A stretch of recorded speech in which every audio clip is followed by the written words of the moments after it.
Guys, we just wrapped up a full field test of 10 different AR-15 muzzle brakes, 7 different compensators, 8 linear comps, 10 AR-15 flash hiders, and what did we find out?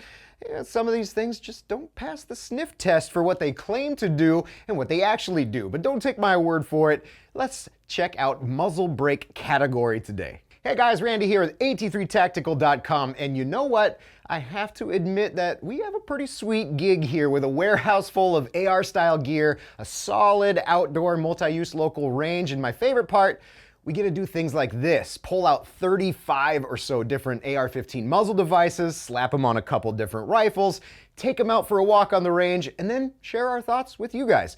It's pretty darn cool, which leads us to today's video. So we built 3 identical 16-inch AR-15s, triggers, buffers, stocks, and all, kept one rifle bare naked muzzle device as a control, and then we cycled the other 2 rifles through various muzzle brakes that we'll talk about today.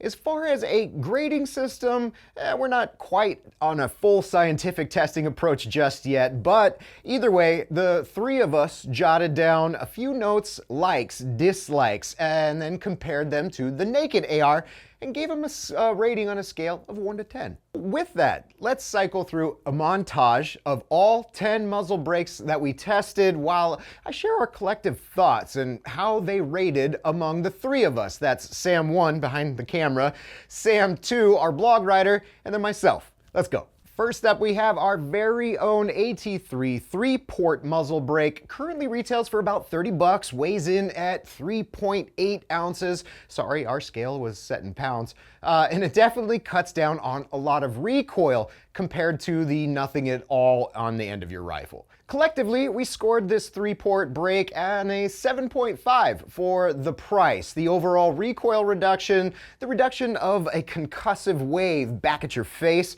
because some we'll see today will definitely blow your hair back. We also noticed that the AT3 brake not only looks pretty sweet, but also has standard wrench flats. It's something that I never really appreciated until I started swapping out 35 of these things. Coming in at about $10 more than that, at 40 bucks, the ATI Shark muzzle brake, a little heavier at 4.2 ounces, and our 3-person grading scale lands on 6.3 overall. Slightly lower due to the more felt concussion directed back at the shooter. The finish is standard anodized black steel. It's gonna get pretty rusty pretty easily over some of the other finishes. Personally, I felt more recoil reduction on this one, but it lost points for me with non-standard wrench flats. Hint, it's 7/8" wrench, and that blasty blast feel back to me. Notes on this one: don't jeopardize a screwdriver to tighten this guy, and those breech spikes, they look like they might hurt somebody on a sternum poke. This next one gets a pretty high score from us, the Fortis Red brake. It's for 5.56, around 70 bucks. She weighs in the lightest so far at 2.5 ounces, and the final tally winds the Fortis brake on top for the moment with a cumulative average of 7.9 or 8.0, depending on how you round up. Most here is it's lighter weight. It actually looks pretty sexy. It's noticeably less concussive back at your face, and actually even your range neighbors. All right, if there's one brake to watch out for, the Dead Air Armament brake would be on my short list for sure. You're forking out about 80 bones for this guy, but honestly, we were all pretty impressed with its performance. Probably why this 4.5 ounce heavy device scored an average of 8.7 on our own internal grading scale. I mean, first and foremost, it's Chemo suppressor attachment ready, not just tied to one single brand suppressor. As far as performance goes, it takes a lot of the felt recoil away on top of a very noticeable drop in that rearward concussion compared to the bunch. One small gripe we had was the skinny wrench flats that don't give you too much extra space for your wrench to contact. Here's a pretty popular muzzle brake, also in that $70 range, the VG6 Epsilon 2.7 ounce bundle of joy that wound up with an average score of 7.3 between the three of us testers. I kind of skewed this one with a high 8 score, but nonetheless, it wasn't the greatest at keeping blast from smacking you in the face. Granted, it did get points for standard wrench flats and just super sexy look on its own. Even the packaging is sexy if you care about that kind of stuff. We're over halfway now, and this $50, $60 little muzzle brake will break your heart. It's the Timber Creek Outdoors Heartbreaker muzzle brake.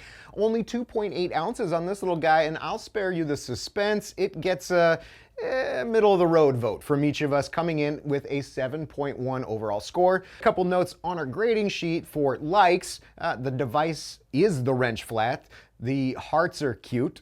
Dislikes, middle of the road, concussion reduction. Some other notes, the threads were a little tighter than the others to tighten on by hand. The Ultradyne Apollo Max, man. Okay, I have mixed feelings about this one. The second most expensive that we'll see today, it's around 140 bucks, the heaviest of the bunch at a healthy 5.7 ounces, and definitely longer Pinocchio-nosed than the other ones. Travis and I got our hands on one a few weeks ago. I'll admit I fell in love for what it does at keeping your muzzle flat, specifically when you're letting her rip. The Apollo Max scored an average of 7.2, mostly high marks coming from the extreme low recoil this thing produces. Outside of that, it was the most concussive in our face, actually blowing things off the bench when we hit on that binary trigger, but the 2 lock nut timing system, it takes a little more attention and effort, and also make sure you have 2 7/8 inch wrenches or a pair of decent crescents. I will own one of these eventually. Next up, just under $100, the CMMG Zeroed muzzle brake. It's 3.1 ounces, came in at a 6.2 on the grading scale.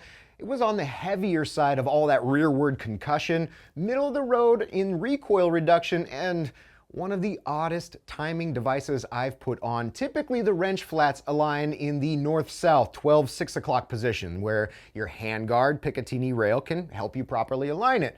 Not CMMG Zeroed brake, it's opposite. 3 and 9 o'clock, facing when it's properly timed. It's just odd. All right, guys, here's the Spikes Tactical Shorty Extreme muzzle brake quote. About 90 bucks at the moment, 2.6 ounces, and what can I say? It scored a pretty low 5.1 among us.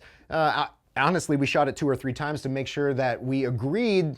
If the extreme muzzle brake was the goal, then it fell pretty far from the goal line.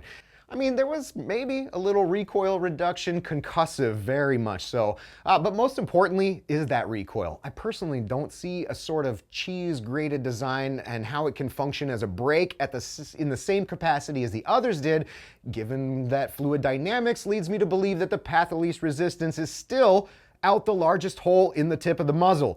But that's something we hope to test and demonstrate in a future video. Now we get to the spendiest muzzle brake for the bunch at close to 150 bones, the Surefire SOCOM muzzle brake, 4 ounces out of the box, a score of 6.6 from us. What are you getting with the extra cost? Well, it does have an NSN number, so field testing and earned trust of the military is there. Quick attach suppressor ready, granted you can only put Surefire suppressors on it, and reduces some recoil on these 16-inch 5.56. Outside of that, it is spendy, and it has some skinnier wrench flats, but if you're on the Surefire bandwagon, this one is all you. That leads us to our next round of testing, AR-15 muzzle devices. We've still got compensators, linear comps, and the one I'm most excited about, flash hider performance in the dusky minutes before dark. So ready to see some fireballs, or lack thereof, actually. Watch for those videos coming soon, and for the love of you-know-who, go sign up for our current monthly giveaway. Links below. Guns and knives, pretty cool. In the meantime, everything you hope to know about AR-15 muzzle devices and more right over here. Episode 3 of our AR-15 series. We'll see you there.